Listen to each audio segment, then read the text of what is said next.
Darth Gooch. Oh my god, I'm fucking dead. Darth Gooch. That's awesome. What it be? What's up, man? Not a lot. Give me 1 sec. Let me grab my... I'm doing it on my phone, but let me grab everything, get it all ready. I love your name, Darth Gooch. Yeah. Yeah, I've now that I've got my family and shit and got our house set up, I've got a corner devoted to Darth Vader. I had a whole room, and then I had a baby, and now it's a fucking nursery instead. Yeah, that's what's happened to me. I've got stepkids that we've started taking in, and yeah, gotta move all my stuff into my little corner. Yep, that's... Now I have a corner in the spare bedroom with a desk that I can play D&D or video games. And I'm curious, I knew y'all play D&D, but I have coworkers, like the dishwashers I work with now, they play D&D using Discord. Have you ever done that? That's why I have Discord. We play every single Sunday. Like, my little brother lives in North Carolina. A good friend lives in, like, just north of Lubbock, near Idalou, like north of the airport. Then one lives in Dallas, and then another guy lives in Lubbock here. Like, the five of us are just like, three of us are really close here in Lubbock, and then one is in Dallas, one's in North Carolina. So... Well, I've been real curious about that. My wife laughed at me when I said I wanted to start playing D&D, but I didn't realize it was as easy as playing on Discord, but it makes sense now that I think about it. There's a free website called Roll20.net. Now, you can pay for some of the services that they offer, and you get better services, just like Discord or anything else, but you can get by on free for sure. Okay, well then yeah, just like go to that website. Like, you can look it over. You'll find everything you need. Very nice. Well, on that note, welcome to the show. Today we have Chef David Gooch, who I used to work with when I was blackout drunk, which is interesting for me. So go ahead and introduce yourself. Or I don't know, 20 years. 20 years, man. Yeah, 20 years. Did you start before you went to school for it, or? Yeah, I mean, like anybody else, I started when I was in high school. You know, I'm counting back when I was 16, getting a job as a busboy or dishwasher at like CC's Pizza. You know, that's where I started off. But then I worked odd jobs in kitchens, in and out. Then when I was in college at Texas Tech, I knew that I really liked to cook. It was one of my hobbies. And I kind of had this midlife crisis when I was like 22 years old, about how I had gone to college because everybody told me I needed to go to college. I did not need to go to college. And although I was good at some of these classes I was taking and the stuff I was doing, I wasn't like crazy passionate about it. I was trying to figure out, like, what am I going to do? I was majoring in French, minoring in Arabic. And I was like, what am I going to do?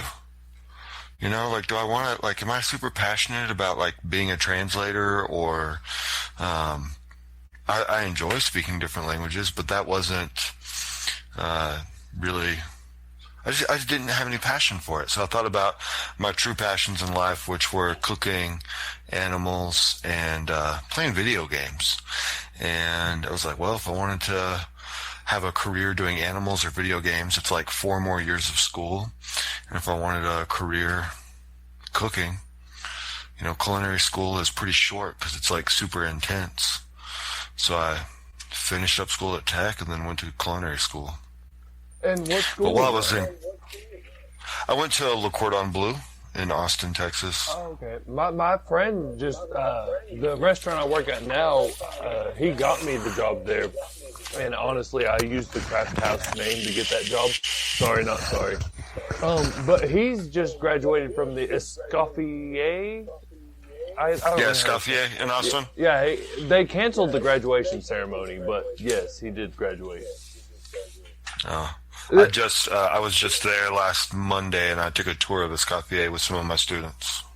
That's amazing. Yeah, and so now you were. Last time I heard, because I worked with you in about, say, 2016, 2015, something like that. But last I seen, Yeah. y'all were in Texas monthly for like top 50 burgers. Yeah. Craft House was top 50 burgers in the state of Texas. We were in there. I think we were the only place in Lubbock or really in West Texas that got a mention. So that was pretty cool. Yeah. Yeah, like that's why it stuck out to me, because like that was really the only West Texas burger in there. And just out of curiosity, was that like a mixture of y'all's recipes or you or? That was mostly Jason.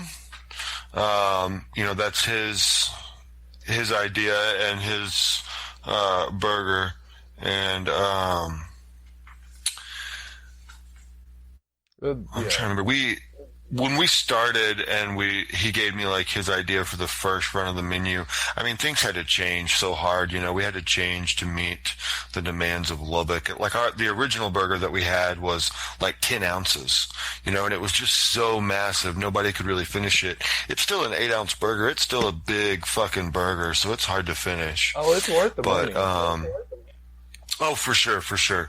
And a lot of people don't realize that we're probably, and I don't know, there might be a couple of other spots in Lubbock, but it's probably the most expensive burger in town at $14 or $15, whatever it is. And people just like balk at that.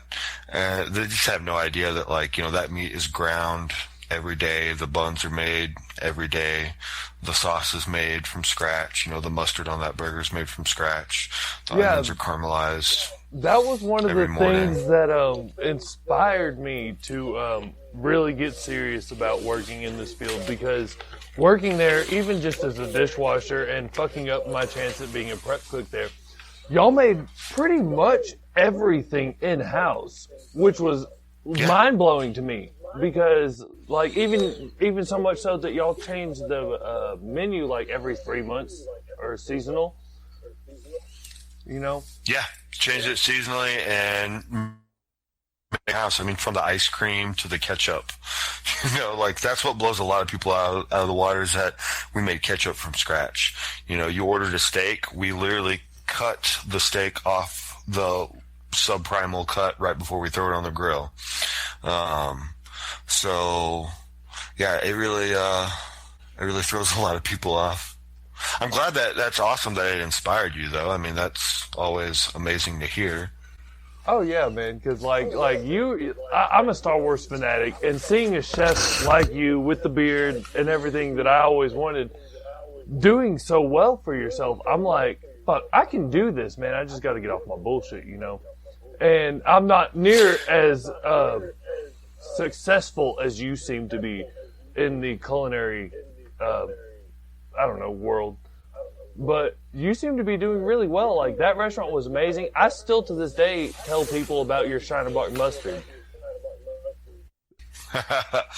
Awesome. Yeah, man, it just takes some drive. You have to, and we've all been there in that spot where we start to get like burn out on whatever it is we're doing.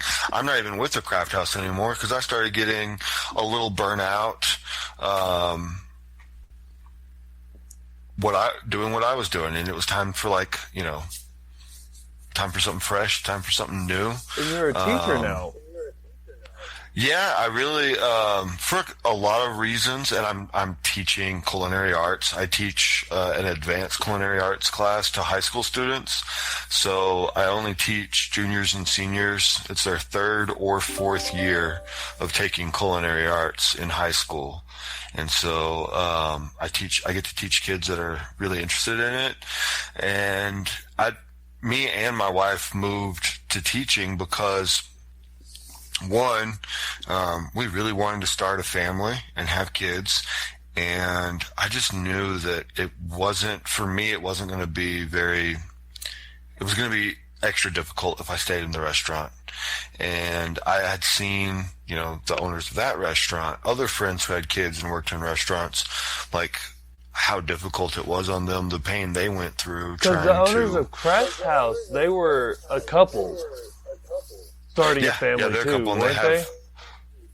Yeah, they have 3 kids. They have one that's in college going to med school, and then one that's about to be in high school, and one that's in elementary. Like, I think so. Let's see,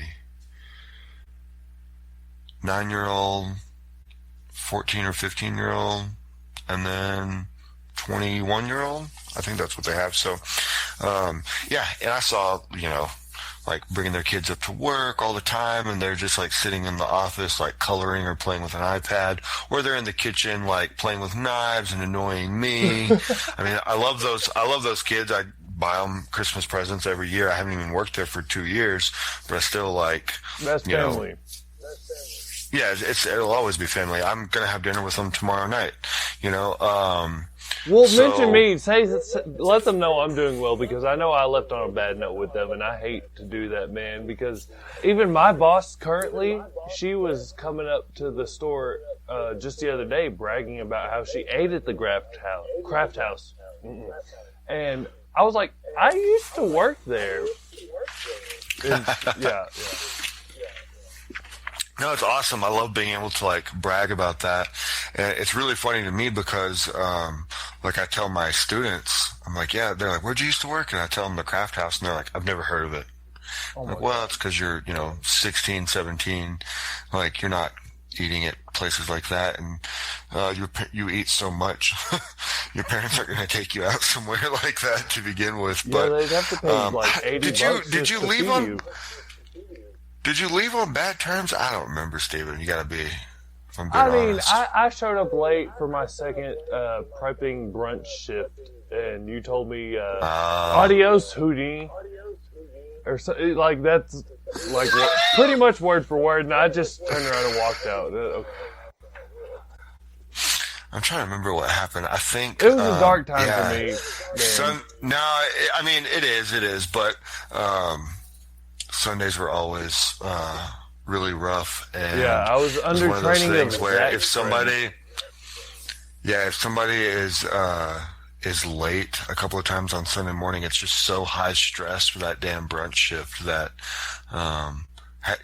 you'd probably been late to your other shift a couple of times before, right? Yeah, no, I don't blame y'all at all. No, I'm just saying, like any other shift, like you could have been late twice in a row and nobody would have cared. Honestly, I want to say that I told you to go because I was hoping that.